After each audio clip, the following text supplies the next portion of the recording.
বিসমিল্লাহির রহমানির রহিম। আমাদের অ্যাসাইনমেন্ট প্রোগ্রামের এটা দ্বিতীয় অ্যাসাইনমেন্ট। এটি শিরোনাম হলো তাপগতিবিদ্যা। এখানে প্রথম ধারণা দেওয়া হয়েছে হলো এনট্রপির উপর। তো এনট্রপির উপর এখানে ধারণা দেওয়া হয়েছে এবং এটার সাথে তাপগতিবিদ্যার দ্বিতীয় সূত্রটির রিলেশনটা কি, সেখানে পরিবহন, পরিচলন এবং বিকিরণ এই তাপ সঞ্চালনের ক্ষেত্রে এনট্রপি বৃদ্ধি পায় কিনা সেটার উত্তরের সপক্ষে যুক্তি দেখাতে হবে। তো এখানে যেটা এখানকার শর্ত দেওয়া আছে সেটি হলো গাণিতিক যুক্তি বিশ্লেষণের মাধ্যমে তথ্য উপস্থাপন। যদি করা হয় তাহলে 3 নম্বর, আর অন্যান্য অপশনগুলো এখানে পাশাপাশি দেওয়া আছে। তো নম্বর পুরোপুরি তোলার জন্য আমাকে গাণিতিক যুক্তি দিতে হবে, বিশ্লেষণ দিতে হবে, তারপরে ব্যাখ্যা দিতে হবে। 3টা জিনিস উপস্থাপন করতে হবে। তো আমরা দেখি অ্যান্সারটা একটু।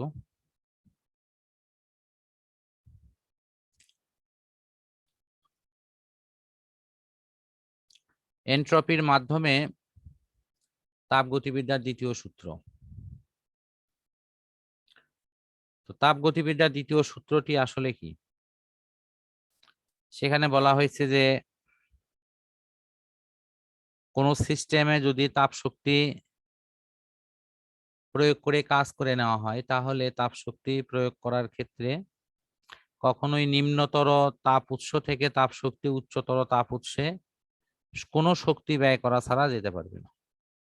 সেটিকে যখন এনট্রপির মাধ্যমে ব্যাখ্যা দেওয়া হয়, তখন এটির যে আকৃতি আসে সেটি এখানে দেখানো আছে।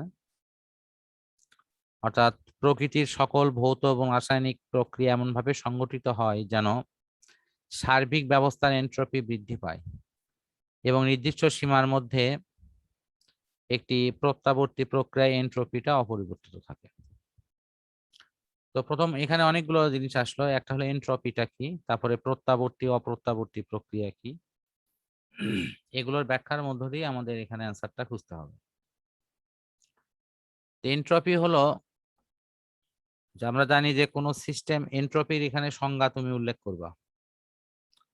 এই জায়গাতে যদিও সংজ্ঞা দেওয়া হয়নি, এখানে সংজ্ঞা উল্লেখ করবা। প্রত্যাগামী অপ্রত্যাগামী প্রক্রিয়ারও সংজ্ঞা এখানে লিখে দিবা। তাহলে উত্তরটাও তোমার ইউনিক হবে, প্লাস এখানে একটু ভেরিয়েশন আসবে।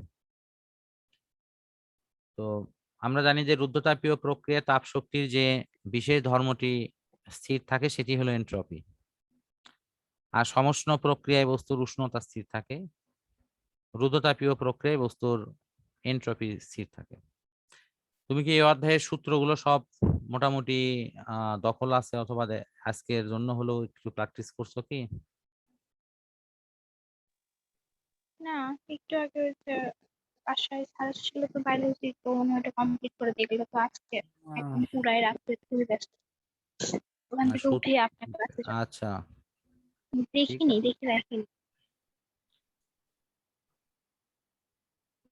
এখানে আমাদের কয়েকটা সূত্রের প্রয়োজন পড়বে, সেই সূত্রগুলো নিয়ে আমি পরে কথা বলতেছি। তো প্রত্যাগামী অপ্রত্যাগামী প্রক্রিয়াটি কি? প্রত্যাগামী প্রক্রিয়াটি মানে যে প্রক্রিয়াটা প্রাথমিক অবস্থানে অনুরূপভাবে ফেরত আসে সেটি প্রত্যাগামী, আর যে প্রক্রিয়াটি প্রাথমিক অবস্থানে অনুরূপভাবে ফেরত আসে না সেটি হলো অপ্রত্যাগামী। তো প্রত্যাগামী প্রক্রিয়া যেহেতু আগের অবস্থানে ফেরত আসে, এই কারণের জন্য এখানে এনট্রপির পরিবর্তন মূলত হয় না। তো এনট্রপির পরিবর্তন করার ক্ষেত্রে আমাদের মূল যে সূত্রটি আছে সেটি হলো ডিকিউ ভাগ টি। এটি হলো হারানো যদি হয়, তাপ যদি বের হয়ে যায় তাহলে মাইনাস চিহ্ন হবে, আর যদি তাপ গৃহীত হয় তাহলে প্লাস চিহ্ন হবে। আরেকটির ক্ষেত্রে আমাদের এনট্রপির পরবর্তীতে আরেকটি সূত্র পাবো। এখানে আরেকটি বিশেষ সূত্রের প্রয়োজন পড়বে, সেটি হলো সমষ্ণ প্রক্রিয়ায় গ্যাসের প্রসারণে কৃত কাজ। এটি W is equal to NRT ln দুই আয়তনের অনুপাত, অর্থাৎ বড় আয়তন এবং ছোট আয়তনের অনুপাত। এই এই বিশেষ সূত্রগুলো আমাদের এখানে প্রয়োজন করবে।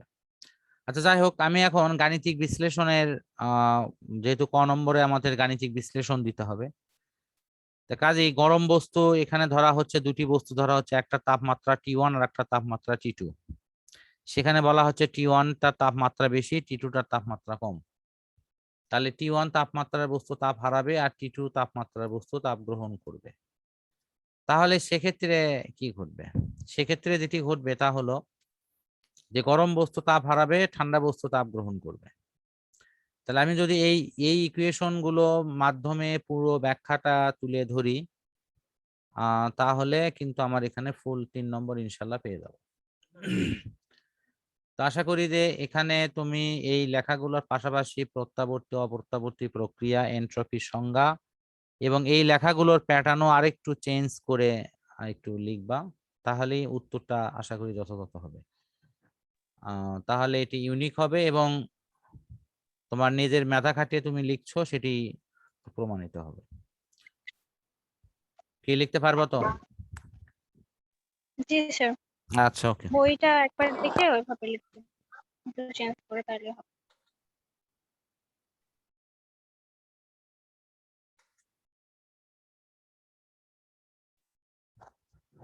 এরপর যেটা আছে খ নম্বর।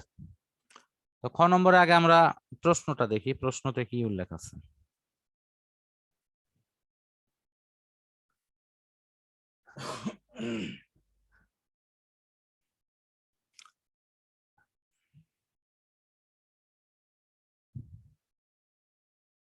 খ নম্বরে প্রশ্নে বলা হচ্ছে যে 27°C তাপমাত্রা স্বাভাবিক চাপের 1 গ্রাম হাইড্রোজেন গ্যাসের আয়তন সমুষ্ণ প্রক্রিয়ায় প্রসারিত করে 4 গুণ করা হলো, এতে এনট্রপির পরিবর্তন কি হবে? তার মানে আয়তনকে 4 গুণ করা হচ্ছে সমুষ্ণ প্রক্রিয়ায়, শুধু এইটাই মনে রাখতে হবে আমার। এখানে পুরো নম্বর পেতে গেলে আমাকে কি করতে হবে? যে প্রয়োজনীয় তথ্য সূত্র সহ উত্তরটা উপস্থাপন করতে হবে। এটাতে নম্বর আছে 2। তো আমরা একটু দেখি।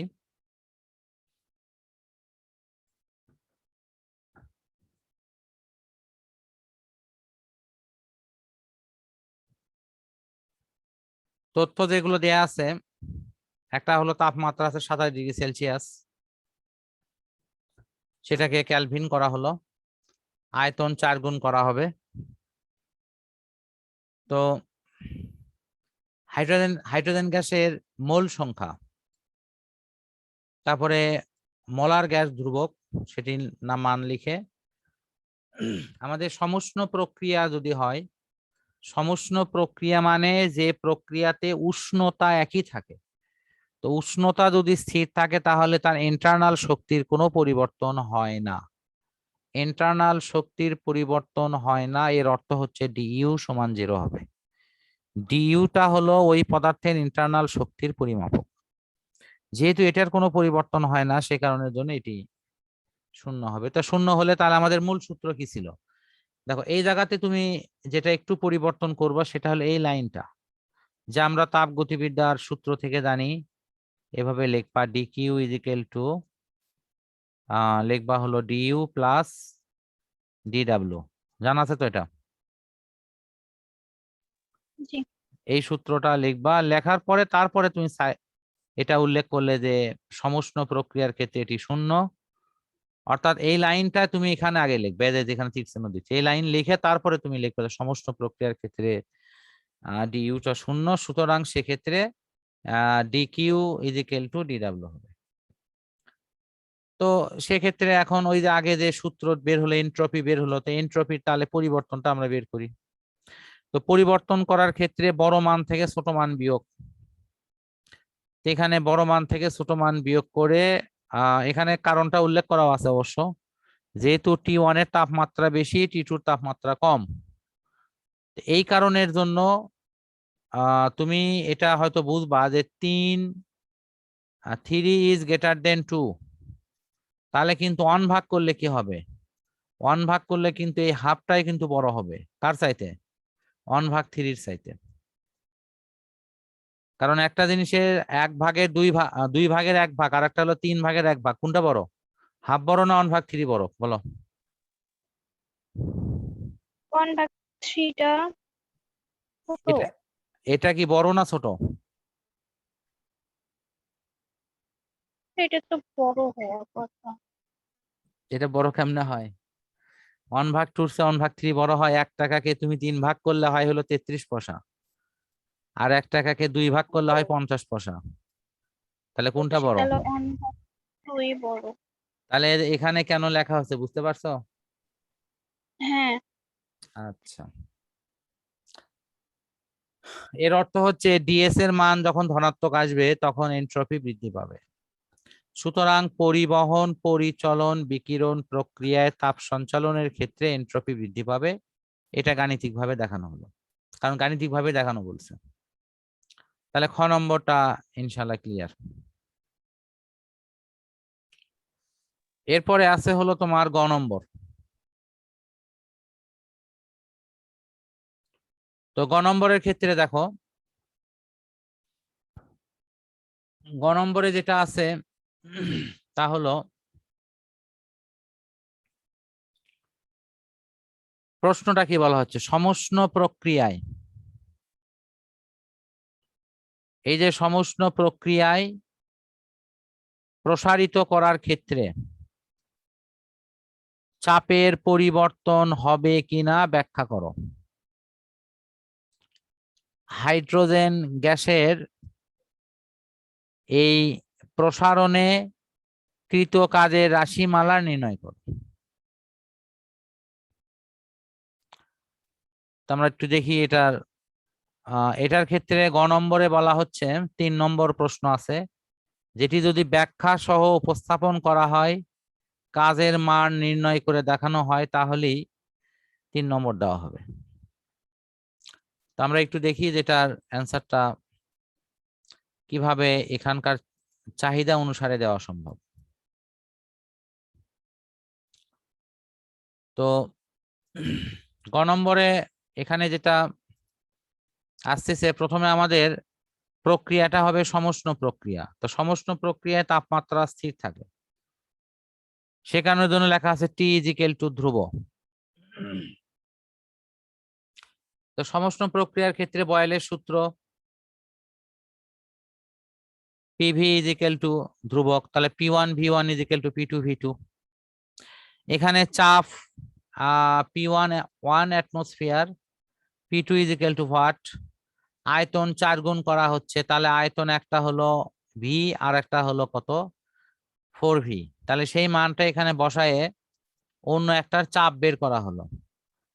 তো যদি আয়তন 4 গুণ করা হয় তাহলে চাপ কি হয়? চাপ তোমার 4 ভাগের 1 ভাগ হয়ে যায়। এটা এখানকার প্রুফটা আসে যে চাপ আগের তুলনায় কমে যাবে, এবং অর্থাৎ চাপের পরিবর্তন হবে যখন আমি আয়তনটা বৃদ্ধি করব। বুঝতে পারছি। আচ্ছা, নেক্সট অপশন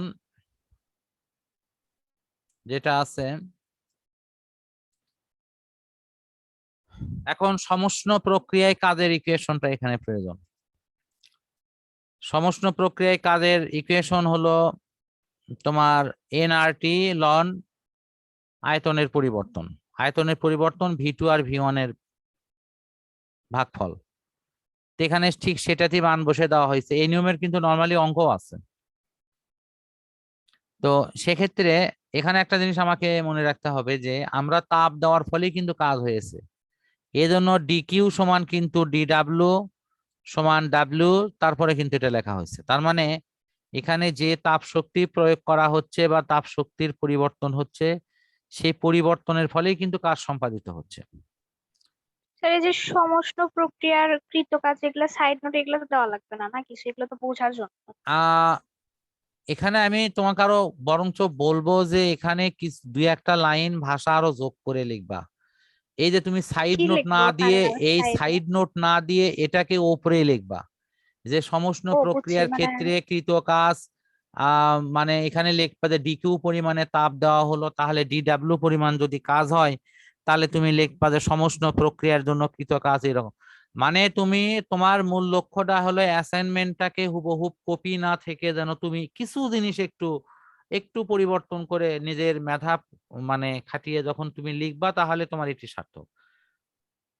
ঠিক আছে, এবং আমি আশা করি যে তুমি সেটা করতেও পারবা। বরঞ্চ এই যে এই ক্লু গুলো যে দেওয়া আছে, এই ক্লু গুলোকেই তুমি পরিবর্তন করে নিজের মতো করে নিবা। আরেকটি কথা সবসময় মনে রেখো যে তোমার খাতাটি কোনো ক্রমে কোনো ফ্রেন্ডকে বা কাউকে কপি করার সুযোগ দিবা না, কারণ এটি কপি করতে দেওয়ার অর্থ তুমি নৈতিকভাবে একটা অপরাধ করলে। দ্বিতীয় অপশন হলো তোমার খাতাটাও কিন্তু সেখানে ডুপ্লিকেট হয়ে গেল, তুমি নিজে নিজের খাতাকে 2 নম্বর বানিয়ে ফেললে। কারণ তোমার খাতা যখন অন্যজন কপি করবে তখন দুইজনেরটাই কিন্তু মূলত ফল্টে পড়ে যাবে। এই হ্যাঁ, বিষয়টা বুঝতে একটু পারছি। মনে রাখো আর কি। আচ্ছা, এখন মূল অপশনে আসি, যে তাহলে আমাদের এখানে ডিকিউ এর মান যখন বের হলো, অর্থাৎ কাজের ইকুয়েশন থেকে যখন বের হলো, তাহলে আমরা কিন্তু এন্ট্রপির পরিবর্তন বের করতে পারি, কারণ এন্ট্রপির পরিবর্তনে তো আমরা সূত্র জানি ডিকিউ ভাগ টি, এটা আগেও পড়ছি। ডিকিউ ভাগ টি থেকে আমরা এটা বের করলাম। তো এখানে এই টির মানটা কই থেকে আসলো? ওই যে ওখানে আছে 27 ডিগ্রি সেলসিয়াস, মনে আছে কি তোমার? 27 ডিগ্রি সেলসিয়াস যদি হয় তাহলে 273-এর সাথে যোগ হয়েছে। জি। ওই যে 273 যোগ করেই তো আমরা ইয়ে করি, এটাকে ক্যালভিনে রূপান্তর করি, তখনই কিন্তু 300 হয়েছিল। তা আশা করি তুমি এটি বুঝতে পারছো। এখন হাইড্রোজেন গ্যাসের ক্ষেত্রে কাজের ইকুয়েশন আগের মতোই, হাইড্রোজেন গ্যাসের ক্ষেত্রে সবকিছু সেম লিখবা। লিখে এখানে তোমার এই আর এর মান লেখা হয়েছে, এটা করে আমাদের এখানে মান বের হবে। এই যে এটার মধ্যে দেখো, এই যে এই সেম ইকুয়েশন কিন্তু এটা এটার সাথে এটা একই আসবে, শুধু কিছু জায়গায় না, মোটামুটি তো অনেকটাই একই। একই না। হ্যাঁ, আমি চেঞ্জ তো তো ওটাই নাই বলতেছি খুব যে একটা। একই সেম আসবে কিন্তু। তাহলে এটি ইনশাল্লাহ ক্লিয়ার। এখন আমরা পরের প্রশ্নটা দেখি। অনেকগুলো প্রশ্ন দিছে বুঝছো, একটা ফিগারে প্রায় 5টা 6টা প্রশ্ন দিয়েছে। মানে লেখা আছে সমচাপ প্রক্রিয়ায় হাইড্রোজেন গ্যাসের আয়তন।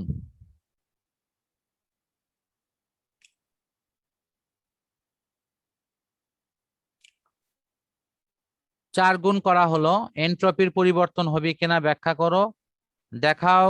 আর আর সমচাপ প্রক্রিয়ার এই আয়তন ও এন্ট্রপির পরিবর্তনের তুলনা করতে বলা হচ্ছে। এখানে ঘ নম্বরের ক্ষেত্রে তোমার নম্বর আছে, ফুল নম্বর পেতে গেলে আমাকে কি করতে হবে? প্রয়োজনীয় তথ্য সহ সূত্রর মান ও নির্ণয় করে তাকে তুলনা করে উপস্থাপন করতে হবে। এটা হলো নির্দেশনা। আমরা দেখি নির্দেশনার আলোকে অ্যান্সারটি করার আমাদের চেষ্টা করতে হবে। তাহলে যেহেতু সমচাপের ক্ষেত্রে চাপ ধ্রুবক, তাহলে এখানে লেখা হয়েছে হলো, এটা কিন্তু চার্লসের সূত্র। এই যে এখানে যে সূত্রটা আছে, চার্লসের সূত্র তোমার যদি মনে না থাকে মনে করে দিচ্ছি, ভি ভেরিজিয়াস হলো টি, এটা হলো চার্লসের সূত্র। চার্লসের সূত্রটা তুমি এখানে লিখবা যে ওই যে 273 ভাগ কোনো গ্যাসের আয়তন আদি আয়তনের 273 ভাগের 1 ভাগ অংশ তাপমাত্রা বৃদ্ধিতে বৃদ্ধি পাবে এবং তাপমাত্রা হ্রাসে হ্রাস পাবে। তারপর এটির ব্যাখ্যায় আসে লেখা হয় যে গ্যাসের আয়তন বৃদ্ধি পরম তাপমাত্রার সমানুপাতিক। অর্থাৎ এটি তখন ছোট হাতের টি না হয়ে এই টিটা হবে বড় হাতের টি, এটা হবে হলো বড় টি, এই টি পড়বে। এবং সেখান থেকে কিন্তু এই ইকুয়েশনটা আছে। এই যে সমানুপাতিক সম্পর্ক হলে এখানে আমরা লেখা যায় V1 ভাগ V2, is equal two T1 ভাগ T2 সমানুপাতিক সম্পর্কে T1 ভাগ T2। এখন করা হচ্ছে কি, এই জায়গাটা পরিবর্তন করে দেওয়া হচ্ছে। কোন জায়গাটা দেখো, এই যে এখানে, এই যে কোনাখানি চেঞ্জ, এই T1 গেছে V1 এর কাছে, V1 গেছে T1 এর কাছে, ফলে কিন্তু এই সমীকরণটা এইরকম আকৃতি ধারণ করছে।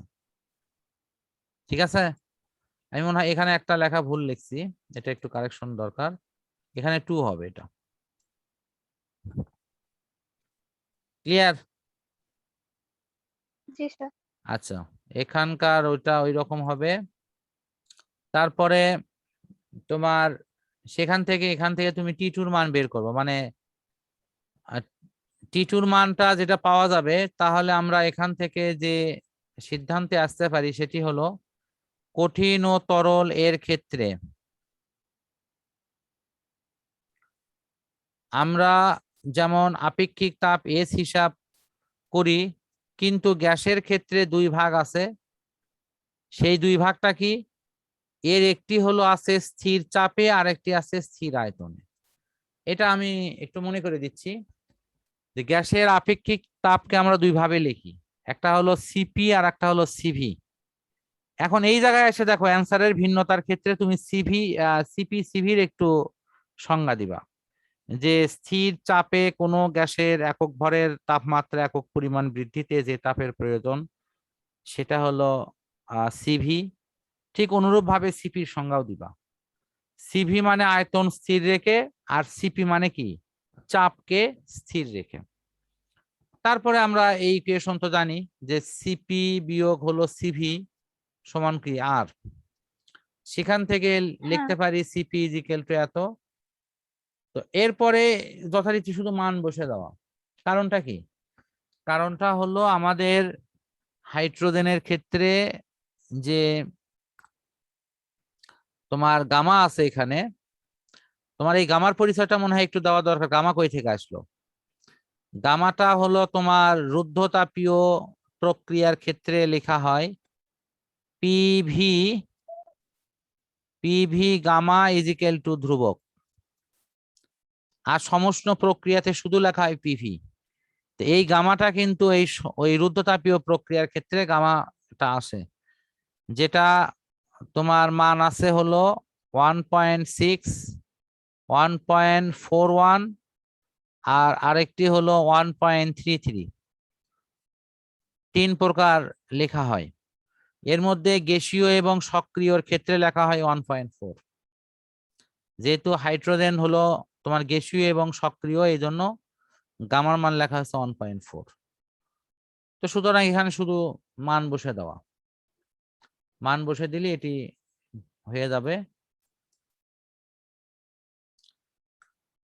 হ্যাঁ, আমি এন্ট্রপির পরিবর্তনের দ্বিতীয় এই থিমটার কথা বলতেছিলাম, যে লনের মাধ্যমে যদি কোনো থিম প্রকাশ করা হয়।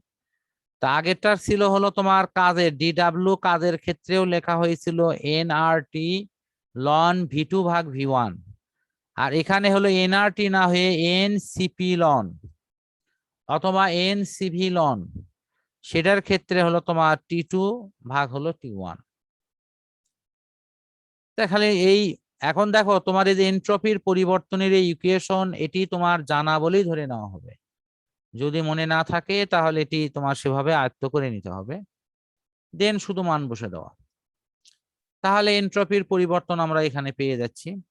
তাহলে খ থেকে এন্ট্রপির পরিবর্তন এখানে কত পাওয়া গেছে? খ নম্বরে পাওয়া গেছে এন্ট্রপির পরিবর্তন, আর এখান থেকে তোমার এন্ট্রপির পরিবর্তন কতটুকু বেশি হচ্ছে সেটা শুধু বিয়োগ করে নেওয়া হবে। তো বিয়োগ করে নিলেই তোমার এখানে মানটা চলে আসবে।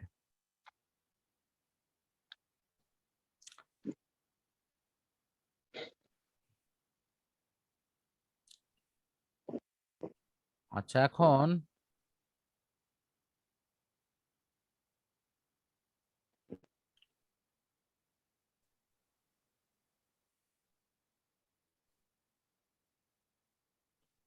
এরপরে হলো তোমার ও নম্বর। আমরা মোটামুটি শেষ দিকে চলে আসছি। ও নম্বর প্রশ্ন অনেক সহজ আছে। ও নম্বরে বলা হচ্ছে কার্নোট চক্র বনাম এন্ট্রপির লেখচিত্র অঙ্কন করে বিভিন্ন ধাপের ব্যাখ্যা। কার্নোট চক্রে তোমার 4টি ধাপ আছে। একটি হলো সমষ্ণ প্রক্রিয়ায় সংকোচন এবং প্রসারণ, আরেকটি হলো রুদ্ধতাপীয় প্রক্রিয়ায় সংকোচন এবং প্রসারণ। এটার প্রশ্ন অনেক সহজ এবং এটার ধাপগুলোর বিবরণ দিলেই হয়ে যাবে। এখানে ফুল নম্বর পেতে গেলে আমাকে সঠিক লেখচিত্র এবং ব্যাখ্যা সহ উপস্থাপন করতে হবে। আমরা একটু দেখি লেখচিত্রটি এখানে অঙ্কন করা আছে কার্নোট চক্রের। এখন এই লেখচিত্রে তোমার দেখো এই তো হলো 1 নম্বর, 2 নম্বর, 3 নম্বর, 4 নম্বর। এখন 1 মানে কি, আমরা যাব 1 থেকে 2 এর দিকে। তো যখন 1 থেকে 2 এর দিকে যাচ্ছি তখন আসলে ধাপের বিবরণটা কেমন হবে। এখানে দেখো এই যে ধাপ সমূহের বিবরণে 1 থেকে 2 এর দিকে যাচ্ছি, তখন লেখা হয়েছে এটি হলো সমষ্ণ প্রসারণ। তো সমষ্ণ প্রসারণের ক্ষেত্রে এই ধাপে সাধারণত সমষ্ণ প্রসারণ মানে তাপমাত্রার পরিবর্তন হবে না, তার মানে এটি ধ্রুব থাকবে। তাহলে তাপমাত্রার পরিবর্তন না হয়ে যখন 1 থেকে 2 বিন্দুতে যাবে তাপমাত্রা একই থাকবে, সুতরাং এক্ষেত্রে তাপের পরিবর্তন অবশ্যই হবে। আর তাপের পরিবর্তন হওয়া মানেই সে তাপ শোষিত হবে না হয় গৃহীত হবে, সেক্ষেত্রে এন্ট্রপির পরিবর্তন আসবে। এটা হলো এখানকার ব্যাখ্যা। দ্বিতীয় ধাপে গিয়ে বলা হচ্ছে 2 থেকে 3-এ আসবে, এটি রুদ্ধতাপীয় প্রসারণ। তো রুদ্ধতাপীয় প্রসারণের ক্ষেত্রে আমরা একটু দেখি যে সেক্ষেত্রে রুদ্ধতাপীয় মানে কি, তাপের আদান প্রদান হবে না। তো তাপের আদান প্রদান যদি না হয় তাহলে সেক্ষেত্রে এন্ট্রপির কোনো পরিবর্তন হবে না। এটা মনে রেখো যে রুদ্ধতাপীয় প্রসারণের ক্ষেত্রে বলা হচ্ছে এই প্রক্রিয়াতে তাপের কোনো আদান প্রদান হবে না, এর কোনো পরিবর্তন হবে না, তার মানে এন্ট্রপির পরিবর্তন হবে না। তাহলে এন্ট্রপির পরিবর্তনের শর্ত কি, এখান থেকে কি বুঝলে যে তাপের স্যার যদি এটা শোষণ। দেখা যাচ্ছে না কেন, মানে পুরো কালো কালো হয়ে আসে কেন? শুধু ওই যে মানে মাউসের ইয়েটা শুধু বুঝতে পারতেছি একটু। তুমি পুরো ডিসপ্লেতে পুরোটা আসতেছে না? না, ব্ল্যাক হয়ে আসে পুরা, শুধু উম, মাউসের ইয়েটা একটু দেখা যাচ্ছে। একটু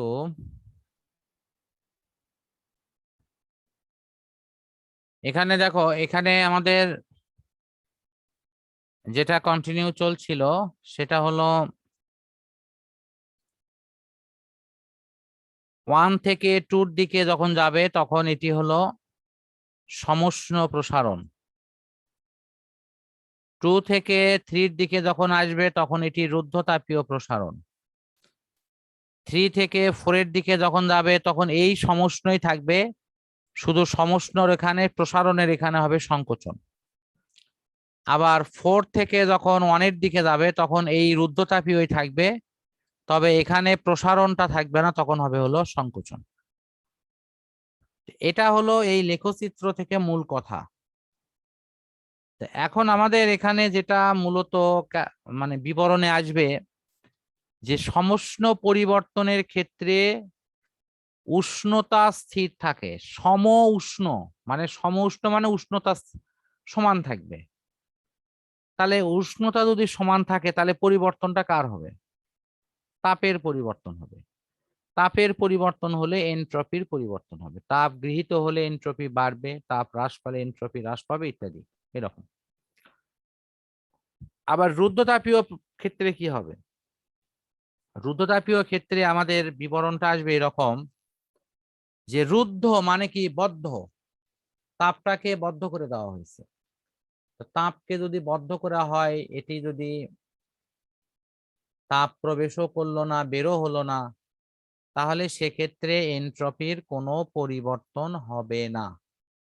তাহলে খুব সহজ একটি জিনিস মনে রাখার যে রুদ্ধতাপীয় ক্ষেত্রে আমাদের এন্ট্রপির পরিবর্তন হবে না, তাহলে এন্ট্রপি অপরিবর্তিত থাকবে।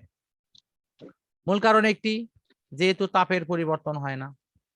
সমষ্ণ প্রক্রিয়ায় কি হবে? এন্ট্রপির পরিবর্তন হবে, কারণ সেখানে তাপমাত্রা এক থাকে, কিন্তু কিসের পরিবর্তন হয়? তাপের পরিবর্তন হয়। তাপের পরিবর্তন হওয়ার জন্যই সেখানে এন্ট্রপির মান কিন্তু পরিবর্তন হয়।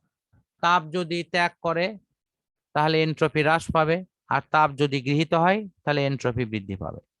বিষয়টা কি ক্লিয়ার? জি স্যার। আচ্ছা, ওকে।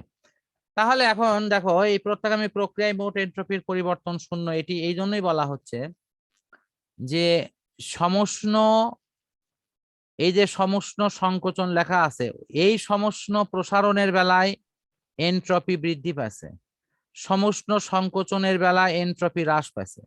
তাহলে সমষ্ণ প্রসারণের বেলায় এনট্রপি বৃদ্ধি পেল ধরো 5 একক, আর সমষ্ণ সংকোচনের বেলায় এনট্রপি হ্রাস পেল 5 একক। তাহলে এই দুটোর যোগফল কত হবে? শূন্য না? হ্যাঁ। যতটুকু বাড়লো ততটুকুই কমলো। এই কারণে লেখা আছে প্রত্যাগামী প্রক্রিয়ায় এনট্রপির পরিবর্তন সর্বদা শূন্য। আশা করি এটা একদম ক্লিয়ার। এখন আমরা শেষ প্রশ্নে চলে আসছি। তো শেষ প্রশ্নটা অনেক সহজ, এটিও খুব কঠিন না। এখানে পথের কথা বলা হয়েছে। তো সেই পথটার উপরে দেখা যাক। এখানে প্রশ্নটা ফিগার 1-এ যেটা দেওয়া আছে এনট্রপির পরিবর্তন, আর ফিগার 2 দেওয়া হয়েছে অভিকর্ষ বলের মাধ্যমে কাজের বিষয়টি লিখে। এটি বলা হয়েছে নির্বাচিত পথের ওপর নির্ভর করে কিনা উত্তরের সপক্ষে যুক্তি দেখাতে হবে। তাহলে একটিতে এনট্রপির পরিবর্তন আর একটিতে হলো কাজের পরিবর্তন। তো এই যে নম্বরে এখানে তোমার ফুল নম্বর পেতে গেলে প্রয়োজনীয় তথ্য সহ উত্তরগুলো গাণিতিক যুক্তি দিয়ে দেখাতে হবে, তাহলে ফুল নম্বর দেবে। তো আমরা একটু দেখি যে এই উত্তরগুলোকে আমরা কিভাবে সাবলীল ইনশাল্লাহ করতে পারি। তো ফিগার 1-এর ক্ষেত্রে একটু ফিগারটা দেখো। ফিগার দেখা, দুটো ফিগারের বিবরণ ইয়েটা সিস্টেম এক। এটির ক্ষেত্রে দেখো ওয়াই অক্ষের দিকে চাপ আছে, এখানে ওয়াই অক্ষের দিকে উচ্চতা আছে। এখানে যেখানে চাপ আছে সেখানে আয়তন, অর্থাৎ এটা পি ভির লেখচিত্র, পি আর হলো ভির লেখচিত্র। আর এটা হলো উচ্চতার সাথে ভূমি, এইদিকে হলো ভূমি এরিয়া এটার। তো তুমি নিশ্চয়ই জানো যে আমরা জানি যে এইদিকে ভূমি থাক, কিন্তু উচ্চতা বরাবর উপরের দিকে উঠলে কাজের পরিমাণ হয় এমজিএইচ, অভিকর্ষ বল যেহেতু লেখা আছে। আমাদের এই কাজটা কিন্তু এই এই অভিকর্ষ বলের সাপেক্ষে করতে হবে। আচ্ছা দেখি আমাদের মূল উত্তরটার কাঠামো ধরে আমি ইনশাআল্লাহ অ্যান্সার গুলো মিলিয়ে দিচ্ছি। প্রথম নম্বরে বলা হচ্ছে যে এই অবস্থা হতে বি অবস্থায় 1 নম্বর পথে গিয়ে আবার এটি যদি ফিরে আসে। তো এখন এই যে ফিরে আসার কথা যেটা বলা হচ্ছে এখানকার একটু দেখো, এটা কিন্তু একটু আগে পড়া হলো যে এ থেকে বি তে গেল। এক্ষেত্রে যদি তোমার তাপ শোষিত হয়, তা আবার বি থেকে এ আসতে কি তাপকে আবার তোমার ত্যাগ করা হবে। এখানে যে প্রক্রিয়াটি ঘটবে তার বিপরীত প্রক্রিয়া কিন্তু পরেরটা ঘটবে। এই প্রক্রিয়াগুলো ঘটার মধ্য দিয়ে কিন্তু দেখা যাবে যে এই দুটের ক্ষেত্রে এনট্রপির পরিবর্তন হবে শূন্য। মানে মূল ব্যাখ্যা কিন্তু এইটুকুই, আগে যেটা পড়লে তুমি ওইটাই, যে প্রথমটার ক্ষেত্রে এনট্রপির পরিবর্তন যা হবে দ্বিতীয়টার ক্ষেত্রে এনট্রপির পরিবর্তন তার ঠিক বিপরীত হবে, ফলে দুটের যোগফল হবে শূন্য। এটা হলো এই এই লেখচিত্রের মূল উত্তর। এখন এইখানে এই জিনিসটাই তুমি দেখো লেখচিত্রের এই ব্যাখ্যাটা উপরে দেয়া আছে, কিভাবে দেওয়া আছে সেটি একটু লক্ষ্য করো। এখানে 1 নম্বরে বলা হচ্ছে যে বস্তু এ থেকে বি তে গিয়ে আবার বি থেকে পুনরায় আবার এ তে চলে আসলো। তাহলে সেক্ষেত্রে এনট্রপির পরিবর্তনের যে ইকুয়েশন দেখো এই যে লেখা আছে, কিন্তু ডিএস মানে হলো এনট্রপির পরিবর্তন, এ থেকে বি আর একটা হলো বি থেকে এ। কিন্তু যেহেতু এটা একটা প্রত্যাগামী প্রক্রিয়া, এই পথটা প্রত্যাগামী। প্রত্যাগামী কেন? এটার ব্যাখ্যা পারবে তো? কারণ এটা আবার আগের অবস্থায় ফেরত আসতেছে, তাই আসতেছে না? একবার যাচ্ছে আর একবার কি হচ্ছে, ফেরত হ্যাঁ, আবার আসতেছে। ফিরে আসতেছে। তাহলে একটু আগে পড়লে কিন্তু যে প্রত্যাগামী প্রক্রিয়ার ক্ষেত্রে এনট্রপির পরিবর্তন কি হয়, মনে নাই? প্রত্যাগামী প্রক্রিয়া হলে এনট্রপির পরিবর্তন শূন্য হয়। এই যে এখানে কার্নোট ইঞ্জিনে পড়লে না, এটাও তো প্রত্যাগামী প্রক্রিয়ার মতোই, একদিকে গেল আর একদিকে আসলো, টোটাল পরিবর্তন কি এনট্রপির শূন্য হলো না? হ্যাঁ 0 হয়েছিল। হ্যাঁ হ্যাঁ 48 এটাও ঠিক তাই, হচ্ছিল। তাহলে এই এনট্রপির পরিবর্তনের ফলাফল হবে শূন্য, এই যে শূন্য লেখা আছে। তাহলে আমরা শূন্য যদি হয় তাহলে একটাকে বিয়োগ করে লিখতে পারি, এই যে বিয়োগ করে লেখা হয়েছে। তাহলে তুমি সেটা শূন্য নিচে কি চিহ্ন দেয়া আছে? না ওটা এমনি চিহ্ন এমনি দেখতে চিহ্ন পারো? উঠছে, চিহ্নটা ওটা বাদ দিয়ে লেখো। এমনি হয়তো কোনো ও প্রিন্ট থেকে আচ্ছা। ভুল কাটছে, ওটি শূন্য শুধু। তাহলে এখানে দেখো এই যে বি এ লেখা আছে, এই মাইনাস চিহ্নটা কি, আমি এ বি দিয়ে যদি লিখি তাহলে তো মাইনাসটা উঠে যাবে, তখন আর মাইনাসটা কিন্তু থাকবে না দেখো। হ্যাঁ তাহলে এখানে এখন খেয়াল করো তো, এটিও এখানেও এবি এখানেও এবি, তার মানে কি পরিবর্তন হলো? কোনো পরিবর্তন হয়নি, দেখো সেটাই লেখছে লেখা কোনো আছে। পরিবর্তন হয়নি। পরিবর্তন হয়নি বলে তো এনট্রপির পরিবর্তন সমান থাকে। বুঝতে পারছি। আচ্ছা, তাহলে এনট্রপির গেল, এনট্রপির উত্তর শেষ। এখন নিচেরটা হলো তোমার, এটা তুমি নিচেরটা এমনি নিজেই পারবা, এটা এটা আসলে এটা ওই যে এখানে ছবির থেকে দেখো, ছবি সবই দেখান যাচ্ছে। এই যে এ থেকে বি তে উঠলো, তাহলে কাজ কত হবে, এম জে এইচ না? এই কাজটা কি ঋণাত্মক হবে না ধনাত্মক হবে?